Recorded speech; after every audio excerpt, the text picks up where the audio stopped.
produtos brasileiros. A lista tem mais de 60 itens que realmente saíram dessa taxação. E quem vai explicar o detalhamento pra gente é o Eliseu Caetano, direto dos Estados Unidos. Oi, Eliseu. Cadê o Eliseu? Tá chegando? Opa, apareceu. Você viu a mágica, né? A mágica de Marcinha, assim, com a mão já apareceu. Boa tarde, meu amigo. Bem-vindo.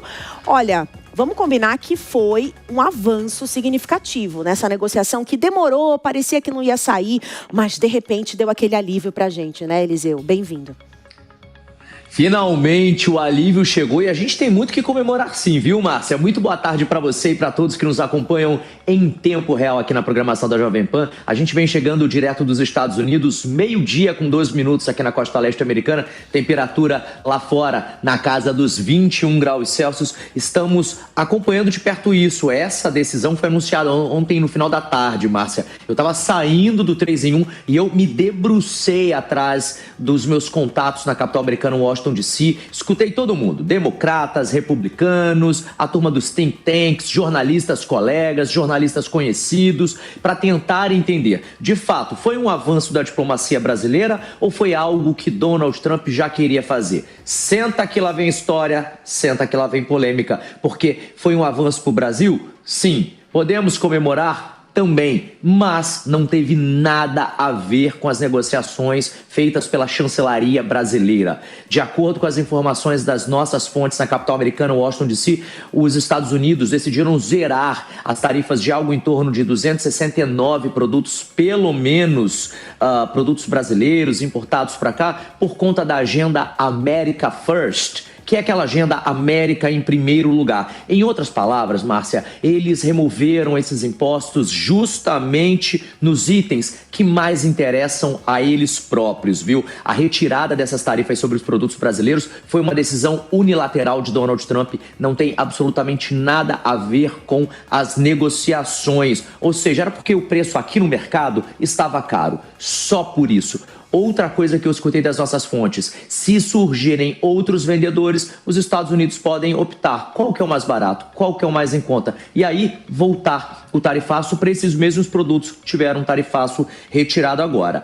Outro detalhe, as tarifas de 50% que têm motivação política, repito, as tarifas políticas, aquelas que a gente sabe bem, essas continuaram, viu? Ou as camadas equivalentes. Então, aço, aviões, máquinas, energia, itens ligados aí a ameaças ou segurança ou tecnologia ou até mesmo manufaturados, essas permanecem intactas. Resumindo bem ali, de fato, o que aconteceu, a retirada das tarifas dos produtos brasileiros foi uma decisão tão somente de Donald Trump e, de acordo com fontes nossas lá em Washington, ele já deu essa ordem há 10 dias atrás. Foi só uma questão realmente burocrática até ontem. Trump, inclusive, na nota, ele citou a conversa com Lula, que é esse trecho que está todo mundo realmente muito eufórico. Inclusive, o presidente da República do nosso país falou sobre isso. Mas, de acordo com os analistas políticos aqui, como tudo tem um mas, Márcia Dantas, ele só citou essa conversa com Lula para dar uma impressão de que arrancou concessões do Brasil e não admitir que teve que recuar, sim, em algum âmbito, em alguma parte. Ou seja, foi uma conveniência, um jogo de ganha-ganha. Ele ganha em produtos mais baratos para os Estados Unidos. Lula ganha a imagem de sou um bom negociador. No decreto, Trump disse que Marco Rubio, e aí, Márcia, isso é muito importante. Vamos sublinhar esse trecho aqui, viu? No decreto, tá lá, tá publicado e a gente tem acesso ao decreto. Trump afirma que Marco Rubio, secretário de Estado, vai continuar a monitorar as circunstâncias relacionadas à emergência do decreto que taxou o Brasil e que deverá fazer consultas regulares sobre tais circunstâncias com quaisquer autoridades de alto escalão que julgar apropriada. Laura, a gente achava que não ia sair essa negociação, demorou, mas saiu. Qual sua análise? Você acredita, já aproveitando a nossa enquete do dia, que as sanções também agora autoridades podem ser retiradas? Bem-vinda. Muito boa tarde, Márcia, a todos os telespectadores nessa sexta-feira, com esse tema que é o tema do momento e a gente precisa comentar. Eu respeito muito o comentário que foi feito aqui, que o Lula não teve nada a ver com isso, mas eu ouso discordar aqui um pouquinho. Porque é impossível nós dizermos que depois que eles conseguiram, os dois presidentes, terem um contato e o próprio presidente Trump citar, né, no decreto a ligação telefônica feita com o presidente do Brasil, que aí ele retirou a taxação, dizer que o presidente não teve absolutamente nada a ver com isso. Então, eu acho sim que a diplomacia entre Brasil e Estados Unidos está avançando e eu espero que avance ainda mais. E não podemos dizer que sim, o café estava fazendo muita falta, o café brasileiro lá nos Estados Unidos, assim como a carne.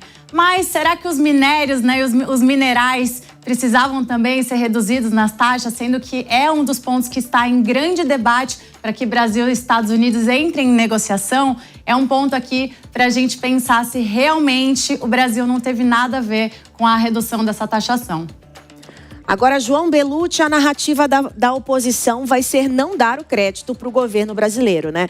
Qual é o percentual de crédito, então, do nosso governo e o que realmente a diplomacia fez? Alckmin também mexeu os pauzinhos, Mauro Vieira também teve uma participação significativa. Como você avalia a participação de cada um aí para essa decisão que foi liberada agora? Boa tarde, Márcia. Boa tarde, Laura e toda a audiência aqui do Tempo Real. Realmente, não tem, em teoria, na política, não importa muito o que aconteceu. O que importa é a narrativa que vai sair vencedora. E, no momento, a narrativa do governo está um pouco mais favorável do que a oposição.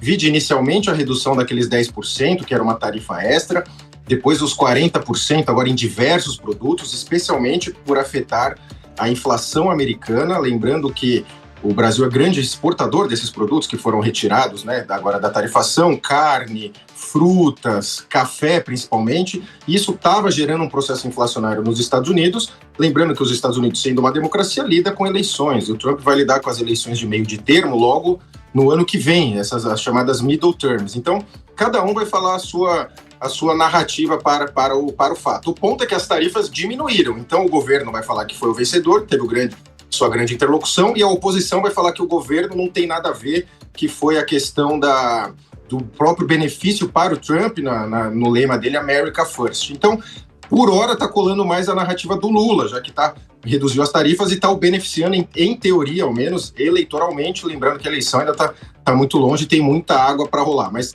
como sempre acontece, cada um vai contar a sua história e a gente decide qual que a gente vai aceitar. Agora, Laura, eu quero te fazer mais uma pergunta. A partir disso, como que o governo brasileiro vai mapear a próxima narrativa, né? Porque temos aqui COP30 com várias situações que aconteceram, temos agora a taxação. Parece que está uma sequência de boas notícias para o governo Lula. Ele pode realmente se beneficiar dessas narrativas para usar esse repertório nas próximas eleições? Não há dúvida que isso está sendo um golaço para o governo. O governo que vinha caindo em sua aceitabilidade, inclusive pelo seu próprio eleitorado. Todas essas discussões que vieram quando Eduardo Bolsonaro foi para os Estados Unidos, inclusive com a própria taxação. O governo Lula conseguir trazer para si que eles conseguiram derrubar essa taxação, trazendo inclusive benefícios até para o pessoal do agro, para o pessoal que foi prejudicado, que inclusive muitos são considerados de uma extrema-direita ou de um centro-direita, para si vai ser muito benéfico para o governo. E nós sabemos que o governo do Lula e o Lula em si, a personificação desse presidente, ele costuma trazer essas narrativas para si com muita facilidade. Então eles vão aproveitar, sem dúvida, dessa narrativa e dessa aproximação com o Trump. E Eduardo Bolsonaro, João Belucci, o que resta a ele? Ele ainda tem a narrativa das sanções. Vamos lembrar que as sanções, tanto a lei Magnitsky quanto as perdas de visto, inclusive perda do visto do próprio indicado para o STF, o Jorge Messias, também teve a questão do visto revogado, do visto americano. Então, essas sanções permanecem, que até tudo leva a crer que foi esse tipo de sanção que foi o que o Eduardo Bolsonaro teria pedido, em teoria, para o Departamento de Estado, o Departamento de Tesouro e o próprio Donald Trump. E aí veio as tarifas, que me parece que não era algo que estava no radar. Ele até chegou a celebrar as tarifas e isso acabou, de alguma forma, não repercutindo bem, especialmente nos setores mencionados, agro, né, exportadores, que sofreram muito, pode gerar desemprego, né, desbalancear a cadeia. Mas acho que ele vai insistir nessa narrativa, até porque, em teoria, hoje, ele ainda pode ser candidato a algum cargo, né? O processo dele está correndo no Supremo, não sabemos se até lá vai ter um julgamento, ele não poderá ser, mas que ele vai manter a linha que não foi mérito nenhum do governo, que teria sido uma questão somente do mercado americano, ele vai manter até o fim com toda certeza.